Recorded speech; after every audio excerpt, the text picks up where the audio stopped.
Hello friends, आज का जो हमारा टॉपिक है वो है why demand curve slopes downwards. मतलब डिमांड कर्व का स्लोप जो होता है वो डाउनवर्ड क्यों होता है। तो चलिए देखते हैं कि इसका जो स्लोप होता है डिमांड कर्व का वो डाउनवर्ड्स क्यों होता है। Demand curve slopes downwards from left to right. मतलब डिमांड कर्व का जो स्लोप होता है वो डाउनवर्ड होता है किधर से किधर को, लेफ्ट टू राइट की तरफ होता है।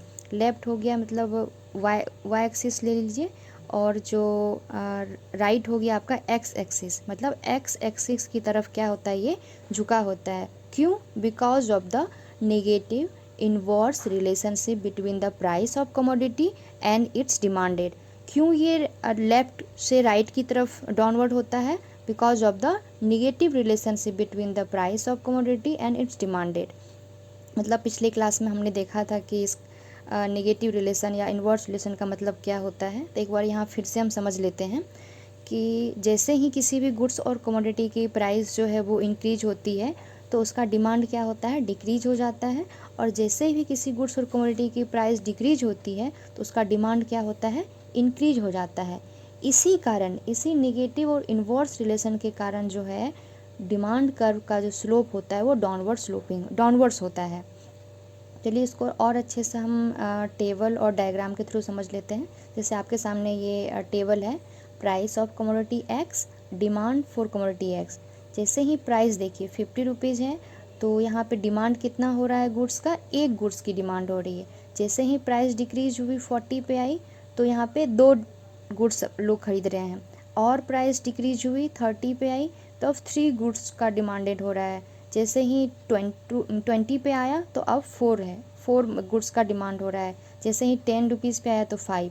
मतलब जैसे जैसे देख लो प्राइस जो है वो डिक्रीज हो रही है वैसे वैसे डिमांड है इंक्रीज हो रहा है। इसको आप जस्ट अपोजिट कर लो आप खुद से ही कि जैसे जैसे प्राइस अब इंक्रीज होगी 10 से 20, 20 से 30, 30 से 40, 40 से 50, तो डिमांड क्या क्या, क्या होगी, वो डिक्रीज होगी। जैसे 5 से 4 हो गया, 4 से 3 हो गया, 3 से 2, 2 से 1। चलिए आप इसको एक बार हम ग्राफ के थ्रू समझ लेते हैं। सो ग्राफ में यहाँ पे देखिए, ग्राफ में वाई एक्सिस पे हमारा जो है प्राइस है और एक्स एक्सिस पे क्या है, क्वांटिटी डिमांडेड है।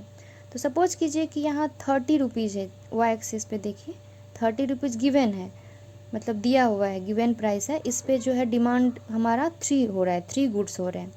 अब सपोज कीजिए कि 30 से अगर 40 हो गई, प्राइस इंक्रीज हो गई, तो अब डिमांड कितना हो जाएगा, 2 हो जाएगा। जैसे और इंक्रीज होगी 50 पे, तो 50 पे जब 50 जब इंक्रीज होती है, मतलब प्राइस जब इंक्रीज होती है 40 से 50, तो अब डिमांड कितना हो जाएगा, 1 हो जाएगा।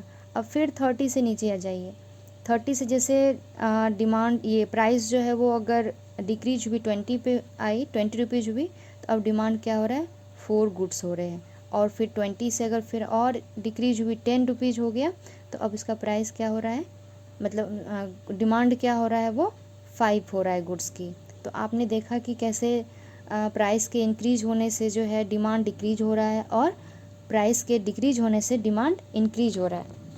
अब सवाल ये उठता है कि कॉज क्या क्या है नेगेटिव रिलेशन का, क्यों ये नेगेटिव रिलेशन होता है। तो इसके बहुत सारे फैक्टर्स होते हैं। जैसे यहाँ पे मैंने कुछ कुछ फैक्टर्स जो हैं वो मेंशन किया है। जैसे इनकम इफ़ेक्ट हो गया, सब्स्टिट्यूशन इफ़ेक्ट हो गए, law of diminishing marginal utility हो गई, डिफरेंट यूजेस हो गए, size of consumer goods etcetera. मतलब ये कुछ कुछ कॉजेज़ मैंने लिखा है।